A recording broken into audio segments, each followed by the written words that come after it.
Nou ek het die afgelope week heeltyd gepraat oor vergifnis. En ek wil nou maar afsluit daarmee om te sê, onthou, om te vergewe is 'n keuse. En dit gaan absoluut net oor jou vrede, jou vreugde, jou herstel, om weer anders na die lewe te kyk. Jy kan niks aan die ander persoon doen wat jou te nagekom het, of wat ook al. Hulle is op hulle eie journey.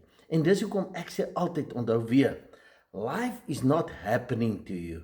Life is responding to you. Met ander woorde, dit wat ek en jy is, ons gesindheid, ons hele uitkyk op die lewe, bepaal wat ons gaan terugkry. En dis hoekom, hoe meer ek en jy kan kies vir vrede en vreugde, harmonie met ander mense, hoe beter gaan ons dit in die lewe ervaar. En dis hoekom ek jou weer ten slotte wil vra, is dit die moeite werd om grudges te hou? Is dit die moeite werd om 'n negatiewe gesindheid heeltyd te openbaar, heeltyd negatief te wees, te judge? Glad nie. So kom ons kies vir vrede en vreugde, en dan gaan ons ander belewenis hê.